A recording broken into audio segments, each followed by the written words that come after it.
Good afternoon, everyone.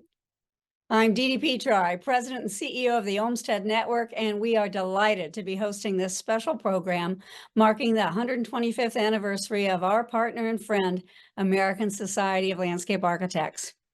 Our mission is to champion Olmsted Parks, places, and principles through education, advocacy, and stewardship. And that includes building awareness of the key role the Olmsteds played in the history of American landscape architecture.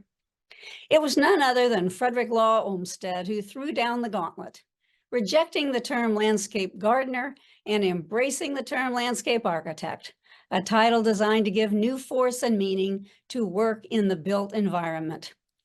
After practicing many years in New York, Olmsted moved to Brookline, Massachusetts in 1882, where he set up the first professional home office for landscape architecture, Fairstead. The firm continued to operate there until 1979, when the property and collections became part of the National Park Service, now known as the Frederick Law Olmsted National Historic Site.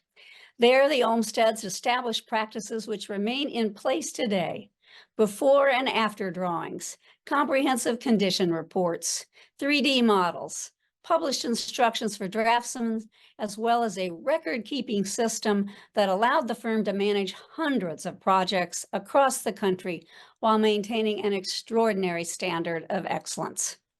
The Olmsteds also embraced a collaborative process designed to engage multiple disciplines and experts in planning America's cities. To promote the field further, in 1899, John Charles Olmsted and Frederick Law Olmsted Jr. joined together with 9 other founding members, many of whom you will recognize, like Warren Manning, Beatrix Jones, Samuel Parsons, and O.C. Simons, to establish the ASLA. John Charles served as the first president, and FLO Jr. served for 2 terms as president as well. The charter for ASLA states that the purpose shall be increasing the efficiency and influence of the profession, fostering good fellowship amongst members, and promoting the public welfare. But we too are here today to foster good fellowship and promote the public welfare. And to do that is a fantastic trio led by John King, our moderator, the urban design reporter and critic for the San Francisco Chronicle. Joining him are Torey Carter-Conneen, executive director of ASLA, and 2 landscape architects who likely need no introduction: Kate Orff, founder of Scape and the first landscape architect to win a MacArthur Fellowship, and Thomas Woltz, principal at Nelson Bird Woltz Landscape Architects. The Olmsteds had great faith in the ability of landscape architecture to improve society and promote community. We will explore that vision, assess where we are today, and look to the future of landscape architecture. We'll turn to audience questions during the last 10 minutes and conclude promptly at 4. Please place your questions in the Q&A box. And with that, let me hand it over to our moderator, John King. Thank you, Dee Dee. I want to start just by talking about something that happened to me back when Larry Halpern died. Truly the Bay Area's most important landscape architect of the 20th century. And when I wrote the piece, I wrote about what a revered landscape architect he was. I talked to various notables in the field, architects including Frank Gehry, who he had worked with. And when the piece appeared in the paper, it was still primarily paper and not digital. The copy editor had changed landscape architect to landscaper, both in the first reference in the story and then also in the headline, which, as you can imagine, prompted quite a response from landscape architects reading the obituary of a fellow landscape architect. And I want to mention this because for all the impact, very positive, that landscape architects have had, both on the urban setting and at the regional scale increasingly, there is a disconnect in some ways in the public between architects, the people wearing black capes and round glasses who stride the landscape, and the ones who are putting the plants around the building.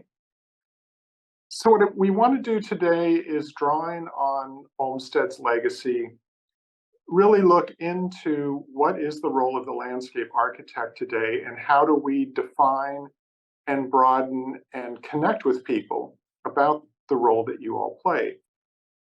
So what I'm going to do is just touch on 3 questions. I will give one to each of the panelists, and then we'll shift into a broader discussion. And then, as Dee Dee said, at about 10 till, shift over to questions. And so I want to start with Torey. And Torey, one initiative that you've taken is to really try, as head of the ASLA, since 2020, to get the word out about what a landscape architect is, what landscape architects do, and why it matters.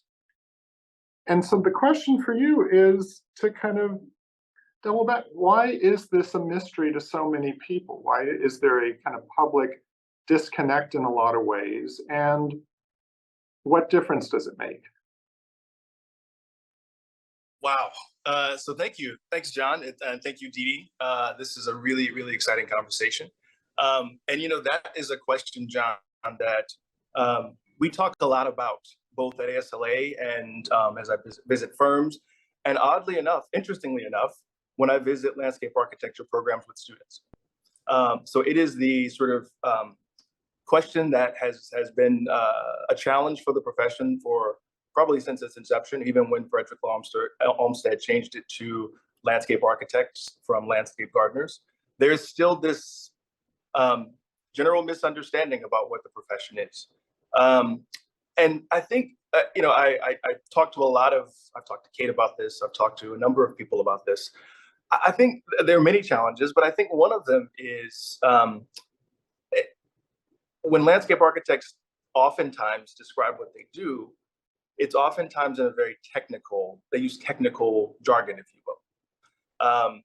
And I think to the everyday person who's actually experiencing landscape architecture design in their everyday lives, they may not understand some of the jargon, right? They may not understand the jargon in the way that an engineer or someone in planning or architect may understand when a landscape architect is talking to them about what they do. They're going to get it, right? But in order to sort of get more of the general public to understand, we have to sort of break that down a little bit. So we, with a number of our partner organizations, really sort of dove into this challenge of how do you communicate to the general public who has some understanding and certainly an appreciation of landscape architecture, and certainly even more of an appreciation post-COVID of what they're experiencing in their communities, but not necessarily connecting that to the profession of landscape architecture. And so we created these sort of science-based frames. We did some research to try to understand, how the public could better connect to the profession. One of the things is we can talk about the profession in terms of contrasting it to, as you mentioned, architects. So building architects versus landscape architects. And so that's a really interesting and easy way for the general public to go, oh, I understand the difference now. I get what landscape architecture is when you contrast it to something that I already understand. And I think that works also with public policymakers. When they really understand simply, when you explain to them in a more simple way what landscape architecture is, and to help them understand the design that goes into landscape architecture, I think they're able to better understand it and appreciate it. One really quick example is, stormwater management is a huge component of the LARE exam, which is the licensure exam that landscape architects have to take. I can talk to someone in my family about stormwater management, or I can talk to them about flooding, right? They're going to get flooding. They're going to understand what that means immediately. They may not quite understand what stormwater management means, and all the technical components of design that have to go into designing a space so that the water goes to the place that you want it to go. That's just one example of the work that we've been doing at ASLA with our partner organizations to just try to sort of simplify what landscape architects do so that people can appreciate the complex work that actually goes into designing these incredible spaces. Thank you so much. My next question is for Thomas. And it's interesting, some landscape architects today or scholars have said that Olmsted's approach was primarily political and a more nuanced, wider approach is needed. I'm kind of curious, as a practitioner, what your response to that kind of critique would be, but also in a broader sense, in the 21st century, what role do you think the landscape architect should play within society? Well, I think it's our honor, actually, to have a role that is political. And I think it's, in some ways, I would say even our duty to take up that challenge and stand by it. And I think when it comes to the societal issues of today, this profession and its training is uniquely prepared to tackle so many of the issues that we face. And each of them has a political thread, a political strain that can be confronted and dealt with via the landscape. I think about the complex and layered histories and stories that are embedded in all land. I think we have an erroneous idea as a broader public that the land can be empty. And I flinch at words like green space, empty space, vacant land, tabula rasa. There really is no such thing, because the depth of our history and our rooting within the earth. And I think it's one of the most exciting parts of our job when we're looking to the future is looking very carefully at the past and reconstructing that layered cultural history embedded within land. As we all know, the land is very easy to erase those cultural histories willfully or accidentally. And I think the sort of moral aspiration of our profession can be to be the stewards of the truth in the landscape as it is discovered, and to use our design skills to make that truth evident, preserved, and resilient into a longer term future. So that's a sort of cultural stewardship that is very political. And I think there's also the stewardship of biodiversity that is uniquely within our toolkit. It is not the toolkit of architects or civil engineers or urban planners. It is very much within our bailiwick to provide to bring that awareness to every project. And when you apply that at the scale of infrastructure and at the scale of a region, which we're also, I think, well prepared to do, you start to have an impact that is shaping the political realm. Great. Yeah. Oh. No, I appreciate that. Now I feel guilty about how often I use the term open space when I'm writing about landscapes. And the last individual question is for Kate. Lori Olin has praised the Olmsted firm for its ability to think at the scale of the problem. I'm kind of curious how you see that and how you attempt to straddle those two lines or those extents in your work. And beyond that, how do landscape architects wrestle with helping society prepare for things like climate change and sea level rise, while also focusing in on small scale urban spaces and revitalizing the public realm in cities after the pandemic? Yeah, well, I guess to start, I mean, this concept of the scale of the problem is maybe the first thing to unpack from your question. Well, when Olmsted was working, that was an era of high city making, right? City building, laying out the gridiron of 1811, followed by, the conceptualization of Central Park, Prospect Park in Brooklyn here in New York. So, there was a very different set of challenges and scales on the table when Olmsted was working. And it was a critical skill set to bring concepts of park, democracy, social mixing together in the heart of the city. And it was also essential to think about the idea of a park as a sort of an infrastructural or a gift to the future, or a promise to what a future city could be. But that all took place at the scale of the city, right? And I think there's a really terrific book. I'm sure many viewers, if you're into Olmsted, you will have read this book. It's called The Park and the People, and it's like a social history of Central Park. And it's about how this sort of democratic process and actually arguments about the park actually helped shape what New York City was going to be. But today, there is a very, very different scale of of challenge, and that scale is, yes, global. And the challenge, I guess, we face today is that there's a matrix of decision making, intentional and not, that created the climate emergency, and that includes the scale of carbon emissions and land fragmentation and extraction. And so we are dealing with now, the concept of landscape architecture that was conceived of at this site scale or writ broad, the municipal scale, but problems that are massive and global.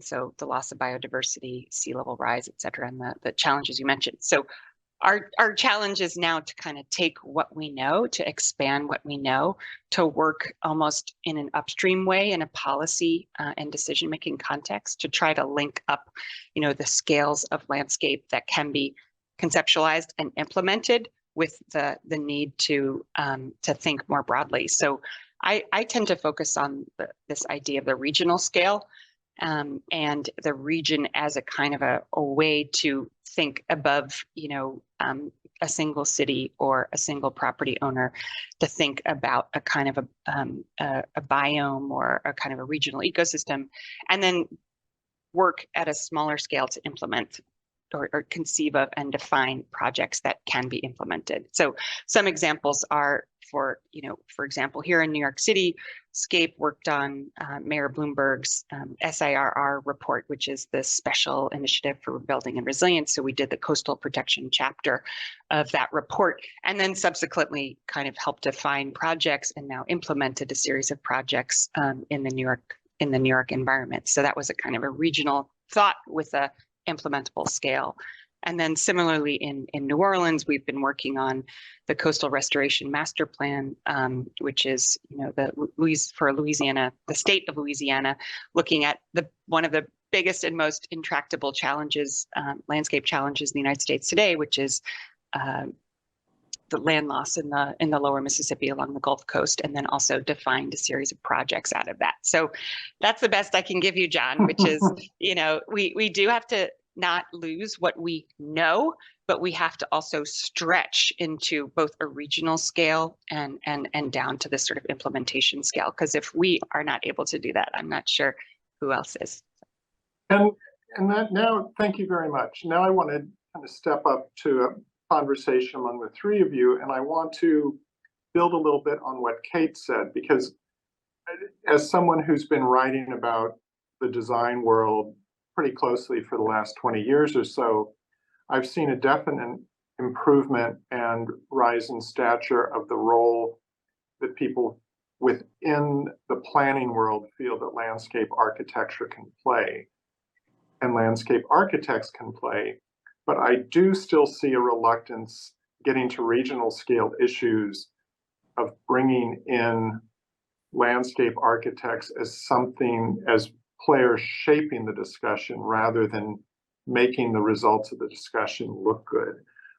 So I want to ask all of you to talk about a bit is, looking into the decades ahead, how do landscape architects do this back and forth between the regional scale but bringing the fine-grained scale more alive, and then also how you do this in a way that people understand the importance of having landscape architects at the center of the discussion from the start. So I don't know who wants to start on that. It's building on what all of you said, but in extrapolating way beyond what an hour can deal with. I have a tiny bit that I'd just offer as a start to this ball that will roll further. And that is, I think when we practice landscape architecture at both the immediate and the regional scale, we begin with examining very closely the terrain of the land and the understanding of its horticulture, its geology, its hydrology, its, as I mentioned earlier, its cultural past. We build a kit of parts that is appropriate at regional and immediate or local, at small scale.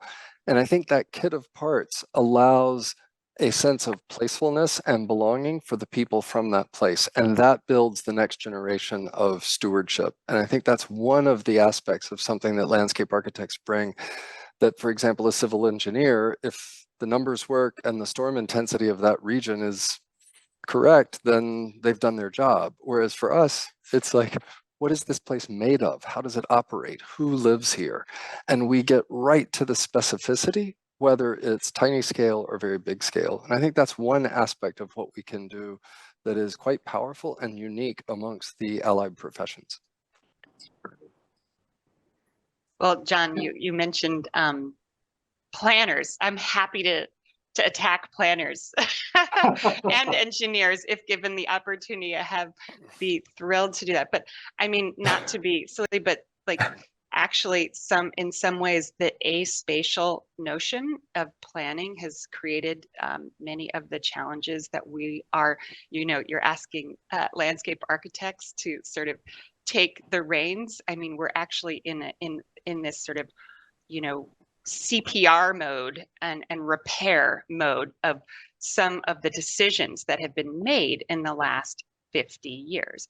I mean, the entire kind of fabric of the United States has been planned, I suppose, but really through, has been fragmented by road-based development, by kind of, this kind of sense of sprawl and sort of, a lack of what Thomas mentioned as landscape stewardship, right? So we have developed the fabric of our country as like a petrochemical and gasoline guzzling texture. And so now all of a sudden landscape architects, it's not on us to be like, now we can save the day. It's actually really, we are kind of handmaidens and facilitators to repair that fabric and to think at the scale of the massive landscapes that are in a state of collapse, like the Mississippi River and the Great Plains and swamplands in Florida, et cetera. So I would just say, like, I think it's on us right now to describe the framework of collapse and the way that we've taken for granted the physical landscapes that have sustained us. And just to tell a little story and then I'll close, but I wrote in the book Gateway Visions for an Urban National Park around at the same time that Olmsted was designing Central Park, the landscape at Jamaica Bay, the wetlands that had served as a de facto kind of infrastructure, ecological infrastructure for New York City, by cleaning the water, slowing the waves, et cetera. That was being rapidly filled in with actually the detritus from Central Park, the dead horses that were, used to construct it and the debris and so on. But now, we have to focus, like I see that as a shift. We can focus, still maintain our design and engineering and horticulture, et cetera, rigor, but we have to focus on the landscapes that have been left behind in society's wake. And so, I think one of the challenges is not to just say, oh, I'm a landscape architect, so you need to hire me, but to frame in the broadest possible way the crisis and opportunity in the American landscape and offer ways to kind of mend it. I totally agree, and I'm sitting here thinking, listening to both of you, and reflecting on John's question, and I'm brought to one of Olmsted's 7 design principles was subordination, and it was all elements of the landscape of the design should be sort of subordinate to the design itself, right? And he wanted people to sort of experience the space, not necessarily see the design.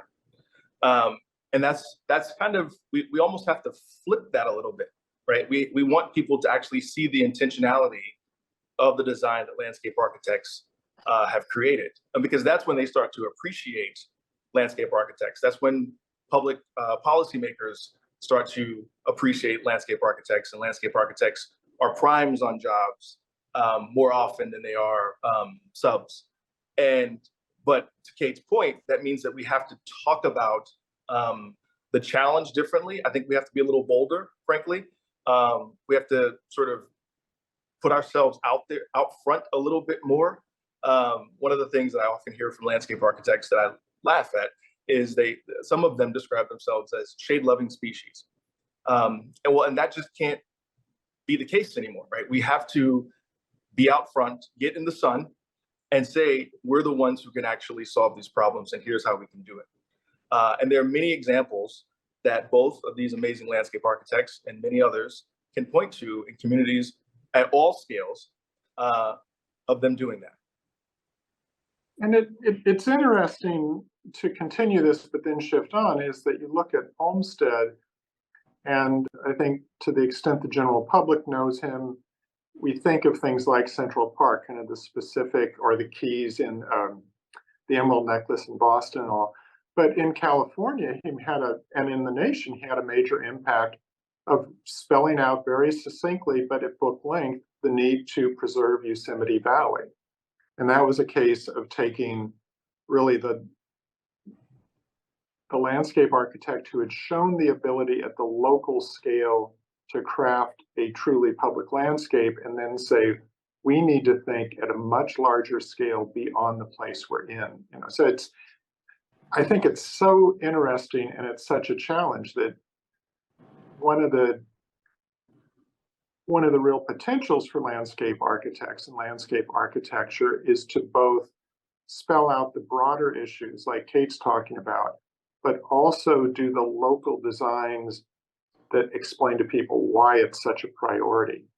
And so I wanted to move to another question for all of you, and feel free to talk back and forth, is that today we're kind of looking both at the past and the future. So I'm curious for the landscape architects, how you balance, and Thomas talked about this, the layers of a place, the obvious ones, but also the more subtle hidden ones that might be the histories that have been buried over by subsequent populations. And then also the needs of the future, which often move into a more purely sustainable environmental realm. How do you push forward ahead in carving out a future for us, but also continuing to bring the past into focus? And maybe this time, whoever wants to start.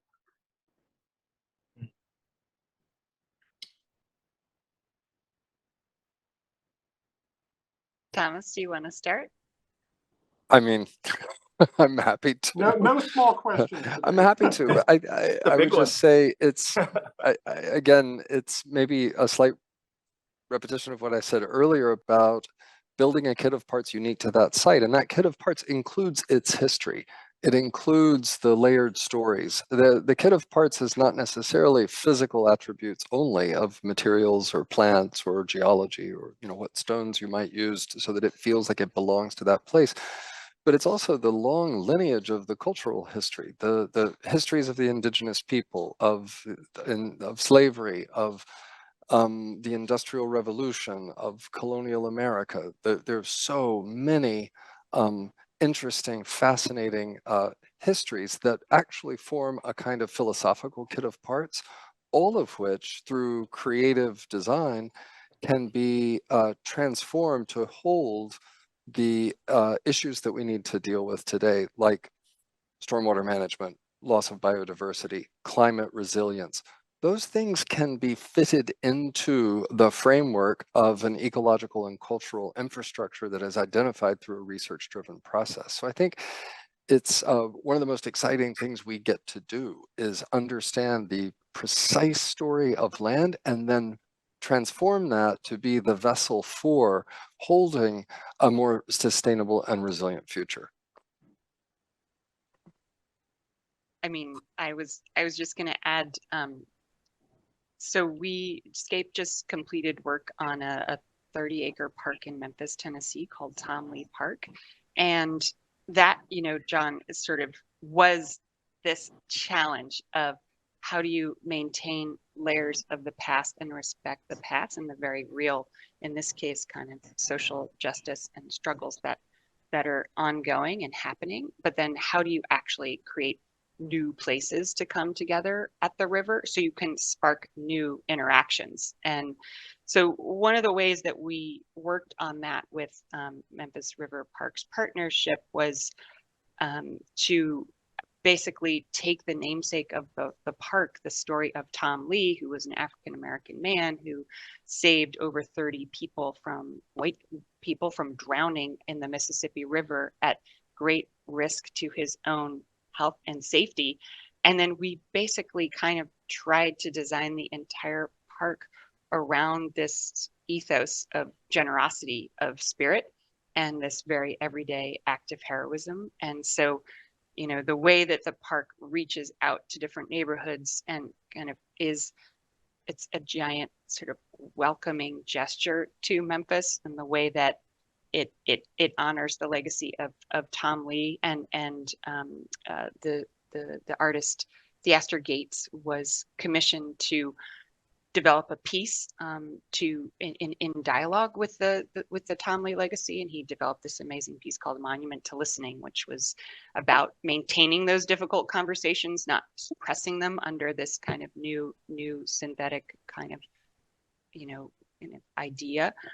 So that was a park that I feel like tried to grapple with the difficult histories, but also make something new, so that there was a kind of coexistence of sort of civic life and challenges, past and present and future. And And yeah, I was just another example I'm thinking of is heat island effect is a huge problem in so many of our cities. The landscape architects are helping to solve for, and New Orleans is a really good example. Or I guess not a really good example. They have the worst heat island effect in the country. Parts of their city have 9 degrees Fahrenheit hotter than the surrounding areas. Just tremendously a huge problem. But landscape architects, the firm Spockman, Mossop, and Michaels created an equitable citywide reforestation plan. They work with a community group to bring all the key stakeholders together.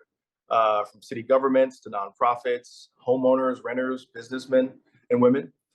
They analyzed, complex GIS data, and they created a realistic action plan to hit a key goal, which was ensuring that 72 neighborhoods across New Orleans had a 10% tree canopy at a minimum. So that's landscape architects using their unique ability to design, but also using their ability, their education and talent and community outreach and engagement to create a plan that the public can understand and support.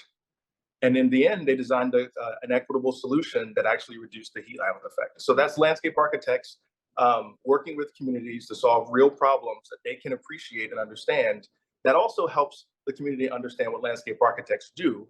And then they can then tell that story to others and help raise awareness of the profession. Great, thanks. So moving and kind of working at the scale that Kate and Torey, you two talked about, obviously a critical piece of any landscape plan is long-term maintenance and sustainability. It's not enough to plant the trees also have to be allowed to grow and widen and blossom. Kind of curious for all of you, this is something that Olmsted thought of, the notion of kind of distant effects and that legacy you create. I'm kind of curious for all of you, what are ways that you've found to make the case that what counts isn't just the design and how the design looks in renderings or on opening day, but how the design literally puts down roots into a place and becomes a long-term beneficial presence and an amenity? And maybe we'll go backwards this time. We'll start with Torey.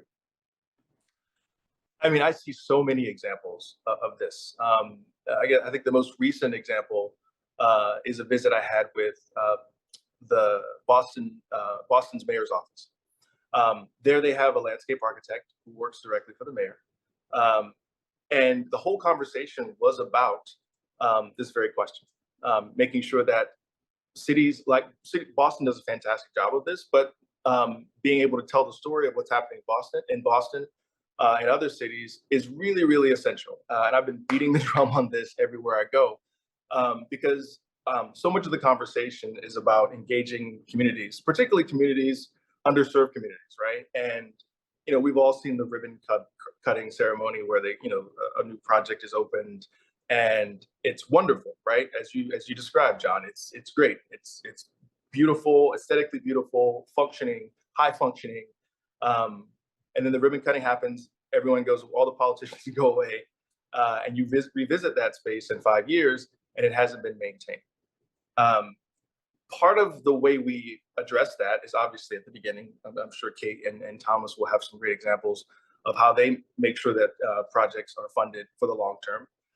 But a way that ASLA is working on making sure that this happens is actually by having more landscape architects at the table in these municipalities, making these funding decisions, deciding where the money goes. Because it's only then, I think, when we have a long-term, consistent funding for these projects in the out years beyond the design. And I think Boston's doing a good job of that. There are other cities who are doing it as well, but it's not consistent across all cities. And I think part of the way that we can address that is by becoming public civil servants and actually becoming more involved in political office and in political engagement. And if you think about what Olmsted wanted, he believed that advocacy was a huge component of the work of landscape architects. And I think that if we're thinking about sort of reflecting on sort of what would Olmsted say about us today, I think that would be one place where he would probably say we could do a little bit better, is having more landscape architects in public office for this very reason. Thanks. All right, I guess I'm next. I'm running for president, Torey. Okay, great. Start your pack tomorrow. I know. Oh my goodness. But that's a great, kind of general concept to really get landscape architects in positions of leadership. So, being able to connect the dots. And I do feel like, just circling back to an earlier question, one of the reasons why we have some special, we can sort of meet the moment of now, is that we do have this training in designed nature, right? And so we're kind of really bringing together the social and the environmental into one approach, and that really is what the world needs now, because intentionally or not, we are living in a completely constructed environment. But onto the question about maintenance and stewardship, I think that's one of the perennial challenges, right? Is that often the maintenance of landscape was sort of in the background and invisible, and it's sort of like, oh, I'm an artist, I just made this thing, and you figure out how to maintain it. And I think we have very different notions of that today. Yeah. That and if anyone is a gardener, they know that truly, really the act of maintaining a landscape is hard work. It's trial and error. And it's sort of constant experimentation and pulling through, ideas and just working with the land and trial and error. So I do feel like as much as municipal budgets and public budgets have been completely dismantled through the no new taxes mantra, that I think public-private partnerships are really, as in the case of the Central Park and the Central Park Conservancy, they have essentially emerged, at least in the United States context, as a way of trying to, maintain the landscapes that we have made. Another just flip side of your question, John, is also, I can give one example that so that at Tom Lee Park, we wrote a curriculum, and this is the third curriculum that SCAPE has written now for high schoolers, and it has 3 modules, and it's a state certified curriculum in the science module. And right now, and I can share it with a link later, but we have all Memphis Public School 9th graders are coming to Tom Lee Park and kind of seeing the seeing the park and interacting with the park, not just as like users in the sense that they're playing on the play space, but they're looking at the entire length of the park. They're learning a curriculum about urban heat island, about biodiversity, and about water. And so I think it's these kinds of ideas and these ways that we can make linkages with the broader kind of constituency of people of every ages and get this kind of parks outside of the realm of like the users and the used and into more of this kind of joint pairing of stewardship and care. I think that'll definitely help us moving forward to get out of this trap of like this very old question of like, oh, now I've designed something, who's going to maintain it? We need better questions. I'm so impressed with your initiative, Kate, of the curriculum. I think that's just incredible, and my hat's off to you in so many ways, but in particular, I think that's just a brilliant thing to bring to that project and to the public. It's really extraordinary. John, to answer your question, I think I have sort of a pragmatic answer and a more philosophical answer. So I'll offer both, but like Kate mentioned, probably we're working with 20 different conservancies. It would be ideal if the American tax dollar paid for the public space of America, but we have moved out of that reality, and at least for the window of my career, this is how it's going to work. The pragmatic answer is we literally, when we budget portions of public landscapes, we urge conservancies to set aside 20% in their fundraising to create a maintenance endowment that creates roughly a proportion in sum total of enough money to hire the staff that can maintain and sustain that landscape. Because if you don't design with maintenance in mind from day one, it will fail. And so that's the sort of pragmatic answer.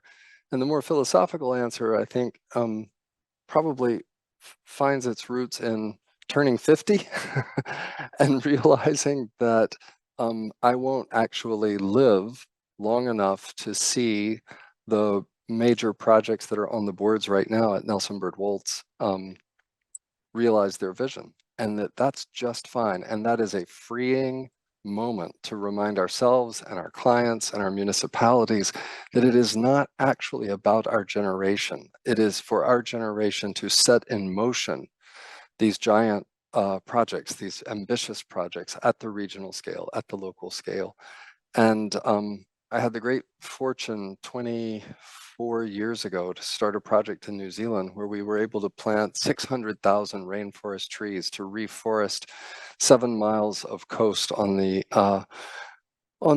Pacific Ocean, the landing site of the first Maori to New Zealand. And so we restored it to what it would have looked like when the Maori came. And 24 years later, I can go through that forest, and it's incredible. I won't have that opportunity for the next projects. And so it was kind of a freeing epiphany, but I think something benefits when we remove ourselves from it in a way that we remember our duty to our planet and to the public as landscape architects. And instead of it being a sad thought, for me, it's a very empowering and invigorating thought that I need to get to work, because we need more and more of these places to come to fruition and get that ecological ball rolling. As Kate said, we have planned our way into a corner. It is disastrous what we need to undo. And the sooner we get started thinking at the scale that landscape architects have the honor to think at, the more we will get done for future generations. Okay, thank you. Thank you all. This is terrific. We're coming up on question time, but there's one thing I wanted to touch on real quickly. So I don't know, maybe just one of you, if you particularly feel about this. We've talked about planners, we've talked about engineers, we've talked about politicians, but obviously a big shaper of the landscape is the public and the public input in review processes. I'm wondering if any one of you might have thoughts as to what is the right balance of making sure that the public needs are addressed, that the concerns local people have about their spaces are addressed, but the process doesn't become the driver that turns the landscape into kind of dealing with specific desires of specific interest groups. I don't know if we can address that in 3 minutes, but let's give it a try. That one's yours, Kate. I have the biggest smile and like, oh God, do I have to answer this? No, I mean, John, I think it's a very interesting question because, you know, in toward an urban ecology, I wrote a chapter called Engage, and it was, you know, 15 years ago, but it was about trying to change the, you know, the dialogue at the time away from, you know, landscape is some untouchable art where we're all trying to be architects into this very different direction, which was more community driven and more about, you know, ecology and repair. But I guess I would be the first person to say that, you know, in no shape or form are the kind of engagement processes that we need to devise and go through together. In no way is there a kind of like A equals B sort of kind of equation, right? The power of landscape architecture. I mean, if you say, would you like a bathroom? Someone will be like, yes, I would like a bathroom. Would you like a dog run? Yes, I would like a dog run. So I think, you know, it's a sort of does a disservice to the public by doing kind of a laundry listing of miscellaneous program, because the role of the designer is to kind of incorporate feedback, but also transform that feedback into a composition and into a place that is more than the sum of a kind of a laundry list of desires. And so that's really one of the core challenges. And I think also, you know, your earlier question was like, how do you pair the layers of the old with the new? And I do feel like the onus is on us to make new places, right? Like new forms of public space, new ways that people come together, because, you know, I don't think anybody is going to say that we're, you know, satisfied with the world as it is now relative to social justice and equity and environmental concerns, right? We need to cast our lot into the future and really be bold in a way. So although engagement and input is a critical part of any process, it helps us get to know people and places and real needs. But I don't think any landscape architect would sit here on a webinar and be like, absolutely. You know, I in fact, as one of the most unsatisfying processes that I've taken place, that I've encountered as a member of the public, was a park in my local community where the landscape architect was like, here's an oval, what do you want in the oval? And so, you know, it was like really unsatisfying in terms of a process, right? Because it felt disingenuous. And I think we have to give the credit, you know, to the public at large, to realize that there are, you know, possibilities that it's our job to bring forward some new thinking and some new spatial possibilities, not just like plunk programs down and assume that that's, you know, a design. Right. I don't know if I can add 1 minute to what one minute. Kate said, which I totally agree with, but I found it really useful in our public engagement process, particularly in dealing with complex public park, larger public parks, is to go to the public with a lot of information that you've researched about the place. It makes for a much more engaged conversation because people come ready to say, we want 20 lacrosse fields, make them fit in this public space. And it's like, well, that might not be in the interest of all the public. We had one situation where like 200 disc golf people showed up to the public meeting and stuffed the ballot box. We had a 20-question questionnaire, and questions that disc golf didn't make sense as an answer. They just wrote disc golf, disc golf, disc golf, disc golf 20 times to every answer. I was like, all right, this is a mess. So going to the public with, here are the stories of this place. Here is what this place is. It's not empty. The land is full, as I often find myself saying, really helps enrich the conversation. Be like, oh, I had no idea. Well, we should honor that, or we should, can you fit this in? Can we fit this in? And so it starts to have one starts to have a more engaging conversation when you actually deliver something to the public and give them lots of space to bring their ideas within the framework of what the land maybe can and cannot hold. So there's more to life than a whiteboard is what the two of you are saying. There are a lot of great questions here, and I want to start with one that in a way builds off of that, and it's very straightforward, which is simple. Most landscape architecture programs require minimum education about trees. For the public, what resources do you use or recommend to learn about trees? Simple, quick question. How do we create a more informed public? Classes at botanic gardens, arboreta, natural areas. I've even had staff graduate from some of those programs that have diminished their horticulture education, which is frightening to me, and then paid to send them to the New York Botanic Garden or the Brooklyn Botanic Garden for their horticultural courses to actually improve their knowledge base, because I find it essential in the work we do. Yeah, you know, I think knowledge of trees, and I'm sorry, but obviously the forest, what the role of the forest is, and also individual trees is really important. And you know, these kind of botanical horticulture classes and so on. There's also just like a magic to trees that I think I have been also trying to impart in some projects. I mean, I'm sure Thomas is very familiar with this, but you know, my most hated kind of comment is like, trees are blocking my view, or, you know, take down all of the trees because I want to go look at that thing there. And so I think there's this sort of bizarre sense that trees are like furniture, or like something in your, you know, your house that you can like just move around and, you know, move that a little bit to the left.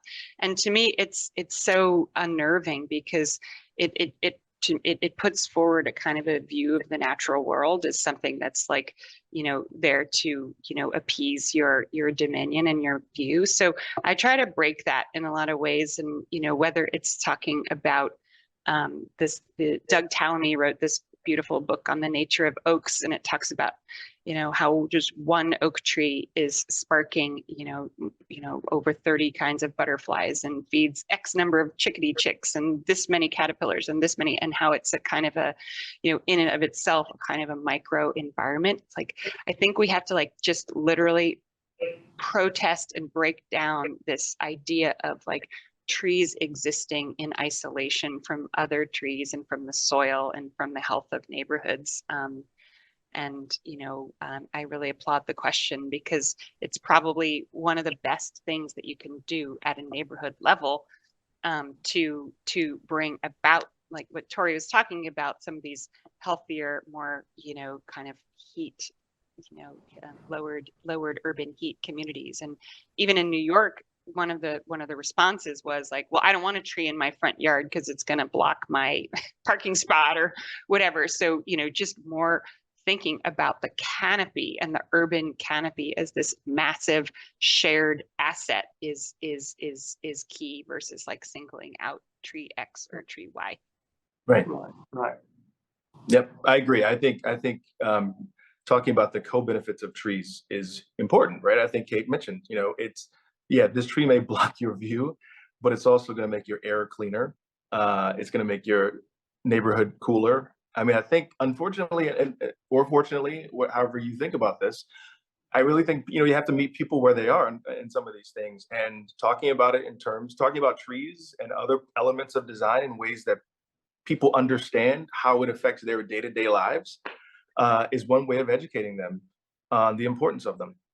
And I think that's a huge part of it. All connects to me, right? I mean, I think sort of that basic sort of simple frame, and when talking about trees or design or many of the other things that we talked about in this panel, are really ways that help the public really wrap their head around what landscape architects do and have a greater appreciation for it. Because we need landscape architects more than ever before. Great. And if the tree blocks your view, it also brings you birds to look at. So it's a That's wash. exactly a third benefit. I want to thank, I apologize, we're not able to really touch into the questions. An hour goes very quickly. I just want to shift over to Dee, and I want to thank all of you for turning up wherever you are and tuning in. Thanks so much. Well, thank you, John. It has been a wonderful and very stimulating conversation, and I am happy to say that we have recorded it and it will be posted on our YouTube channel. So for those of us who need to go back and listen and take notes and listen again, there is that opportunity. I particularly was struck by the discussion of the conservancies and these groups that are so essential in creating and stewarding these spaces, because these in fact are members of the Olmsted Network. We work with groups like the Central Park Conservancy and others around the country which really need networking support, which need resources, best practices, and the opportunity to learn from each other. So we are grateful to all of you who support our efforts to support these conservancies in this important work. I want to say that we will meet again here in May when our Conversations with Olmsted series examines this time Olmsted and campus design. We'll be looking not only at the design, but we'll also be looking at Nature RX. Again, a notion that Olmsted had very early on, well before the medical community caught on. Please watch for more information about this and other programs on our website. And I do have one more very exciting announcement. We have just launched a new pop-up travel program to Olmsted rich locations, Boston, Seattle, Staten Island, and Buffalo. And registration is now open for our very first pop-up trip to Boston, April 23 through 25. This just happens to be the week of Olmsted's 202nd birthday. So of course we will have a behind the scenes private tour of Fairsted.